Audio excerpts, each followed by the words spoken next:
වසර මුලදී මේ ලග්නෙට හොඳයි, මේ ලග්නෙට මෙහෙමයි, මේ ලග්නෙට කිරි උතුරනවා, මේ මොනවා කිව්වත් වසර අවසානයේ වෙච්ච හොඳක් නෑ නේද? ඔබටත් මේ ප්‍රශ්නේ තියෙනවා නම් මේ වීඩියෝව අවසාන වෙනකම් බලන්න කියලා මම ආරාධනා කරනවා. වෙලාව අරගෙන මේ වීඩියෝ එක බලන්න. ඔබට මෙතෙක් තිබුණු ප්‍රශ්න සියල්ලටම අද උත්තර ලැබෙනවා. අපි ජීවිත කාලෙම හැම දෙයකටම කලින් කේන්දරය අරන් බලා ගන්නව නේද? මුළු ජීවිත කාලෙම කේන්දරය අරගෙන දිව්වත් වැඩක් නෑ. ඔයා මේ විස්තර ටික දන්නේ නැත්තම්. ඒ නිසා මේ වීඩියෝයේ මුල සිට අවසානය දක්වා හොඳින් නරඹන්න. ජීවිතේ බොහෝ දේවල් වෙනස් වෙන්න මේ වීඩියෝ එක ඔබට හේතුවක් වේවි. මුලින්ම ඔයාලා දැනගන්න ඕනේ ඕගොල්ලෝ ජන්මපත්‍රයේ කේන්දරයේ විදිහට ඕගොල්ලෝ පාවිච්චි කරන්නේ මොකක්ද කියන කාරණාව. මොකද ඕක දන්නේ නැතුවට කවමදාවත් බෑ මේ ලග්නයෙන්වත් කේන්දරයෙන්වත් නිසි ප්‍රතිඵල ලබා ගන්න. ඇත්තටම ඔයාලා දන්නවද මේ ජ්‍යොතිෂ විද්‍යාව කියන්නේ මොකක්ද කියලා? මම දැකලා තියෙන ගොඩක් කට්ටිය චෝදනා කරනවා අපිට නම් පලාපල වැඩක් නැහැ, අපිට පලාපල වැඩ කරන්නේ අපේ ලග්නේ කියන දේවල් නම් වෙන්නේ නැහැ, වෙච්ච හොඳක් නැහැ. මේ වගේ චෝදනා ගොඩාක් තියෙනවනේ. ඕගොල්ලෝ ඇත්තටම දන්නවද මේ ජ්‍යොතිෂ විද්‍යාව කියන්නේ මොකක්ද කියලා? මම සරලව ඔයාලට මෙන්න මෙහෙම කියන්නම් කෙටියෙන්. ඔයාලා දැකලා තියෙනවා ඉර හඳ දෙක. මේ ඉර හඳ දෙක මගින් මොකද්ද වෙන්නේ? යම්කිසි ආලෝකයක් අප වෙත එවන එක. අපි ඒකට කියනවා කිරණක් එවනවා කියලා. එතකොට ඔය විවිධ වූ ග්‍රහලෝක මගින් එවන ආලෝක කිරණ අපිට ළඟා වෙද්දී අපිට එමකින් වෙන බලපෑම මොකද්ද කියන මෙන්න මේ කාරණාව තමයි ජ්‍යොතිෂ විද්‍යාවේදී ගණනය කරන්නේ. මෙහෙම කියද්දි කෙනෙක්ට හිතෙන්න පුළුවන් මේ ග්‍රහලෝක වලින් එන කිරණකට පුළුවන් ද අපිට බලපෑමක් කරන්න. අපි ඉන්නේ කොච්චර දුරින්ද?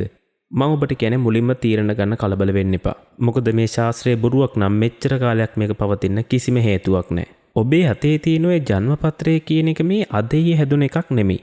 ජ්‍යොතිර්විද්‍යාව නැත්නම් නක්ෂාස්ත්‍රයේ ඉතිහාසය ක්‍රිස්තු පූර්ව 5000ටත් එහා යනවා. අපේ තථාගත සම්මා සම්බුදුන් වහන්සේත් මේ ලෝකේ පහළුනේ ක්‍රිස්තු පූර්ව 6 වෙනි සියවසේ.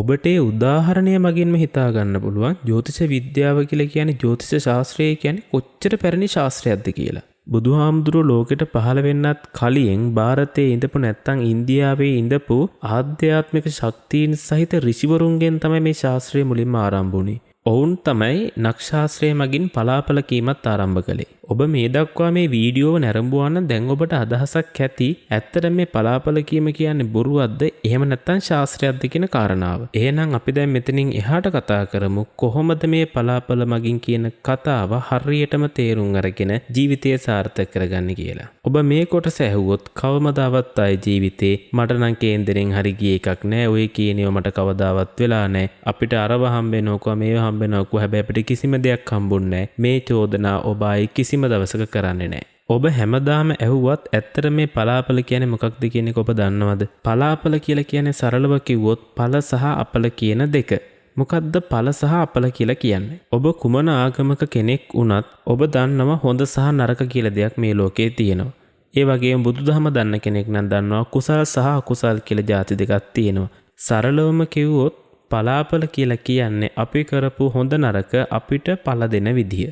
කෙනෙක්ට හිතෙනවා නම් මේකත් බොරුවක් කියලා මම ඔබට තව කාරණාවක් මතක් කරන්නම්. ඔබට මතක නම් තථාගත සම්මා සම්බුදුන් වහන්සේ සිද්ධාර්ථ කුමාරයා විදිහට ඉපදුනාට පස්සේ ඒ කාලයේ ඉඳපු ආධ්‍යාත්මික බලයෙන් ඉහළ තලයක ඉඳපු ඍෂිවරු අනාවැකි පළ කරනවා. ඔවුන්ගේ අනාවැකිය උනේ ගිහිගෙයි වාසය කළොත් සක්විති රජ වෙනවා, පැවිදි වුණොත් බුදු වෙනවා. මේක තමයි ඔවුන්ගේ අනාවැකිය. ඇත්තටම මේ අනාවැකිය ඇතුලේ කියවෙන තව විශාල කතාවක් තියෙනවා. ඒ තමයි ඒ කාලේ ඉඳපු ඍෂිවරුන්ගේ තියෙන ආධ්‍යාත්මික ශක්තියින් තුලින් ඔවුන්ට පේනවා මේ උපන් කුමාරයා කියලා කියන්නේ සාමාන්‍ය කෙනෙක් නෙවෙයි. ඔහු තුල විශාල පුණ්‍ය මහිමයක් තියෙනවා. ඔහු තුල විශාල කුසල ශක්තියක් තිබුණා. අන්නේ ශක්තිය තමයි මේ ඍෂිවරු අංග ලක්ෂණ විද්‍යාවෙන්, නක්ෂාස්ත්‍රයෙන්, ජ්‍යොතිෂයෙන් මේ සියල්ලකින්ම දැක්කේ. අන්නේ සාධක මත තමයි මේ ඍෂිවරු ඒ වගේ අනාවැකියක් පළ කළේ. මම මේ කරුණ ටික කියනකොටම ඔබට පොඩි ගැටලුවක් එන්න ඕනේ. සිද්ධාර්ථ කුමාරයා ගැන අනාවැකි පළ කළේ ආධ්‍යාත්මික ශක්තිය තියෙන, ඒ වගේම නක්ෂාස්ත්‍රයෙන්, ජ්‍යොතිෂයෙන් පරතරට ගිය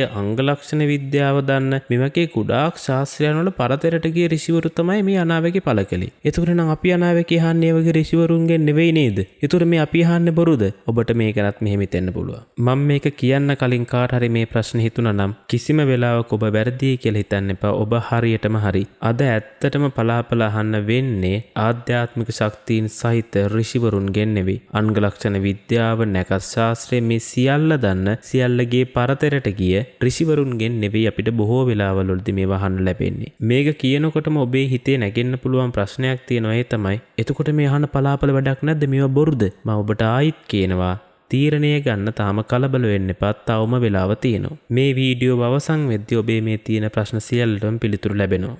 ලෝකයේ තියෙන ඕනම ශාස්ත්‍රය 100% හරි කියලා අපිට පිළිගන්න බෑ. පුද්ගලයාගෙන් පුද්ගලයාට ඒ ශාස්ත්‍රය අනුව කියවෙන දේවල් වේවා කරන දේවල් වෙනවා වෙනස් වෙන්න පුළුවන්. ඔබ දැනගන්න ඕනම දේ තමයි ජන්මපත්‍රයේ එහෙම නැත්නම් කේන්ද්‍රයේ මගින් ඔබට කියන පලාපල කියන්නේ කිසිදා වෙනස් නොවන ස්ථීර දෙයක් නෙවෙයි. ඒක වෙනස් වෙන දෙයක්. වෙනස් වෙනවා කියනකට වඩා මම හරි කැමතියි පාවිච්චි කරන්න වෙනස් කරන්න පුළුවන් දෙයක්. මේ ගැන ඔයාලට තේරෙන මම මෙන්න මේ වගේ උදාහරණයක් දෙන්නම්. ජ්‍යොතිෂය කියන්නේ හරියට කණ්ණාඩියක් වගේ. කණ්ණාඩියට ඔබේ ඇඳුම අඳන්න ඔබව ලස්සන කරන්න බෑ.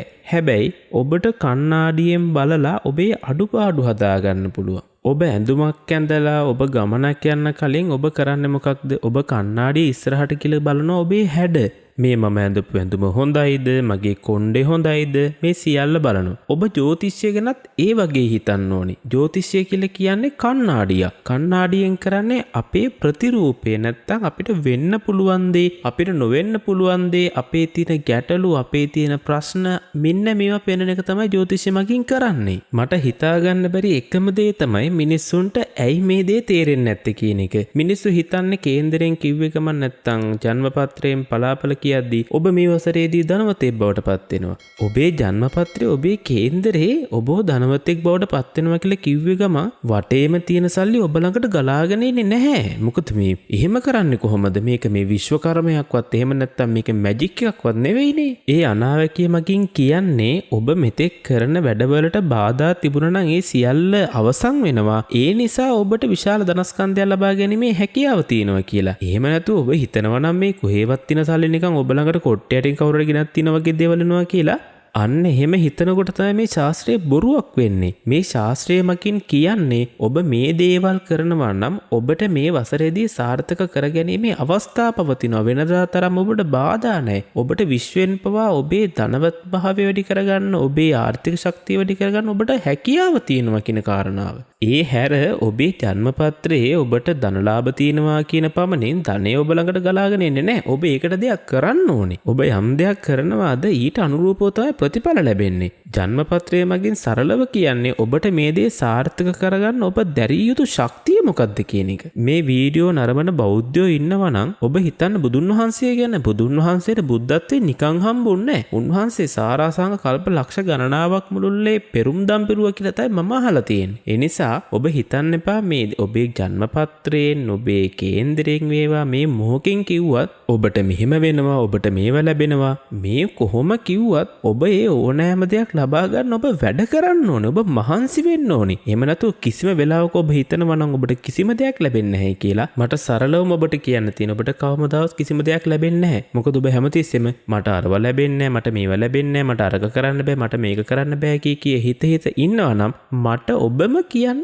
කොහොමද ඔබට දේවල් ලැබෙන්නේ? ඔබ දෙයක් වපුරන්න ඊට අනුව තමයි ඔබට ප්‍රතිඵල ලැබෙන්නේ. ඒ නිසා මම කියන්නේ සරලවම මේ පලාපල ගැන ඔබ විශ්වාස කරනවා නම් කරුණාකර පලාපල මගින් කියන කතාව තේරුම් අරගන්න. ඔබට මේ වසරේදී මේ දේවල් වල අතිශය සාර්ථකත්වයක් ලබන්න පුළුවන්. ඔබට මේ වසරේදී මෙන්න මේ තැන් වලින් පොඩක් පරිස්සම් වෙන්න ඕනේ. මොකද ඔබට මේ තැන් වලින් අතිශය දරුණු හානි වෙන්න පුළුවන්. ඒ නිසා ඔබට සරලවම කියන්නේ මේ දේවල් කරනකොට තරමක් සැලකිලිමත් වෙන්න. වෙනදට වඩා ඔබට හානි වීමේ අවස්ථාව වැඩි. ඒ කියන්නේ ඔබ යම්කිසි නරක දෙයක් කරනවා නම් ඒ නරක දේ මගින් ඔබට හානි වෙන්න තියෙන අවස්ථාව වැඩි. ඔබ හොඳ දෙයක් කරනවා නම් එමකින් ඔබට ලබන්න තියෙන ප්‍රතිඵල වැඩි කියන එක. මේ කියපු දේවල් ගැන ඔබම හිතලා මට කියන්න ලෝකයේ වෙන්නේ මේක නෙවෙයිද? හැබැයි මිනිස්සු බලාපොරොත්තු වෙන්නේ මොකද්ද? කිසිම දෙයක් නොකර ඔහියේ ඉඳලා අරව හම්බේ මේව හම්බේ කියලා. විශ්වය මගින් වේවා, පලාපල මගින් වේවා, සුනාමි ආධාර, ගම් වතුර ආධාර, නායට දෙන ආධාර වගේ මේ දේවල් ලැබෙන්නේ නැහැ. ඔබ ඒ වෙනුවෙන් මහන්සි වෙන්න ඕනේ. ඔබ ඒ වෙනුවෙන් වැඩ කරන්න ඕනේ. ඔබ පලාපල බලන්න, පලාපල මගින් කියන දේවල් අහන්න. ඒව අහලා ඔබේ අඩුපාඩු සකස් කරගන්න. බලන්න ඔබේ කේන්දරයේ මගින් ඔබට පලාපල කියනකොට මගේ ළඟ මේ අඩුපාඩුව තියෙනවද? මා ළඟ මේ ගැටලුව තියෙනවද? ආන්න ඒව බලලා ඉවර වෙලා ඔබ ළඟේ අඩුපාඩුව තියෙනවනම් ඔබ ළඟේ ගැටලුව තියෙනවනම් ඒක නිවැරදි කරන්න.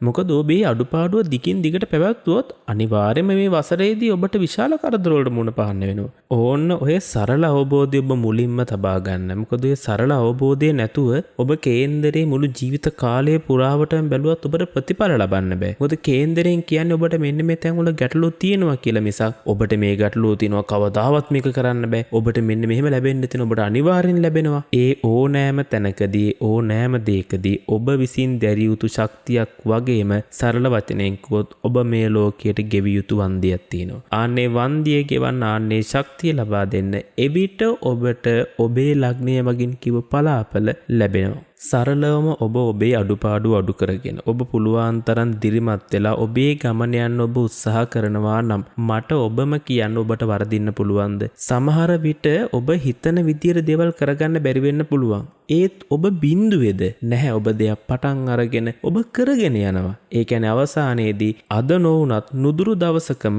ඔබ ඔබේ හීන ඔබ ඔබේ බලාපොරොත්තු සියල්ලම සමෘද්ධමත් කරගන්නවා. අපිට ඒක නෙවෙයිද වෙන්න ඕන? අපිට අවශ්‍ය වෙන්නේ ඒකනේ. ඒ නිසා ඒක ළඟා කරගන්න ඔබ කරන්න ඕන දේවල් ටික කරන්න. අවසානයේදී ඔබට විශ්වයේ ශක්තියද වාසනා ශක්තියද මේ සියල්ලම එකතු වෙලා ඔබේ සාර්ථකත්වය ඔබේ ජීවිතයේ හිනහව සතුට ඔබට ඒවි.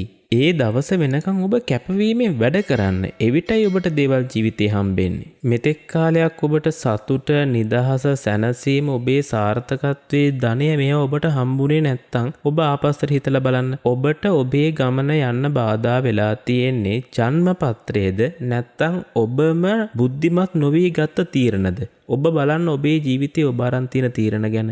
ඒ තීරණ ගැන ඔබ නැවත හිතලා බලන්න. අවසානයේ ඔබටම තේරෙයි ලග්නයෙන් කියපු දේ වැරදීද එහෙම නැත්නම් ලග්නයෙන් මෙහෙම දේවල් කියද්දී මං ඒව අහන්නේ නැතුව මගේ හිතුමතේ වැඩ කරලි වෙලා බොහෝ තැන්වල වැරදිලාද කියලා. හරිම අහම්බයක් විදියට අපි නොසිතූ විදියට දේවල් වෙලා අපිට කරදර වෙන්න පුළුවන්. හැබැයි ඔබ බුද්ධිමත්ව තීරණ ගන්නවා නම් ඔබට වෙන්න තියෙන හානිය ඊට අඩු වෙනවා. අවසානයේදී ඔබේ ජීවිතේ සාර්ථක වෙනවා. ඔබේ ජීවිතේ ලස්සන වෙනවා. ඉතින් මම ඔබට ආරාධනා කරනවා මේ විද්‍යාව ගැන හිතන විදිය ටිකක් වෙනස් කරන්න. මේ විද්‍යාවෙන් ඔබට ගන්න තියෙන දේ ගන්න. හැමදේම අපිට 100% වෙනස් කරන්න බැරි වෙයි. ඒත් පුළුවන් තරම කරන්න. ඔබේ පුළුවන් තරම කරොත් බොහෝ දේවල් වෙනස් වෙන්න ඒම හේතුවක් වේවි. අදම ඔබ කරන නරක දේවල් වැරදි දේවල් අතෑරලා දාන්න. දවසක ඔබටම ඒවා කරදර විදියට පැමිණෙන්න පුළුවන්. මේ වීඩියෝවේ අවසානයේ දක්වා ඉඳපු ඔබට මම අතිශය වැදගත් දෙයක් දෙනවා. මේ වගේ වීඩියෝවක අවසානයේ දක්වා නරඹන්නේ අතිශයින්ම බුද්ධිමත් කෙනෙක් විතරයි. බුද්ධිමත් ඔබ මේ කාරණය මතක තබා ගන්න. කවමදාවත් පලාපලයට කේන්දරයට බය වෙන්න එපා. අභියෝගයට මුහුණ දෙන්න පටන් අරගන්න. ජන්මපත්‍රය මගින් කේන්ද්‍රය මගින් ඔබට යම් කිසි දෙයක් පවසනවා නම් කියනවා නම් ඔබේ අභියෝගයට මුහුණ දෙන්න සූදානම් වෙන්න. ඔබේ අභියෝගයට මුහුණ දෙන්න ලෑස්ති වෙන්න. ඔබ ඒ සඳහා හැමතිස්සෙම වැඩ කරන්න. ඔබ හැමතිස්සෙම ඔබට තියෙන අභියෝගය මතක තබා ගන්න. අභියෝගය මතක තබාගෙන ඒ අභියෝගයේදී ඔබ සැලකිලිමත් වෙන්න ඕනේ. කරුණු මතක තියාගෙන මුහුණ දෙන්න. නියත වශයෙන්ම අනිවාර්යෙන්ම ඔබේ අභියෝගය ජය ගන්නවාමයි. තමන් විශ්වාස කරන්න. ජීවිතයට මුහුණ දෙන්න. කිසිවකට ඔබව නවත්තන්න බැරි බව ඔබ තරයේ මතක තබා ගන්න. ඔබේ ජීවිතයේ රේස් එක වෙනදටත් වඩා ශක්තියෙන් ධෛර්යයෙන් යුතුව පටන් ගන්න. ඔබට සුබ දවසක් වේවා.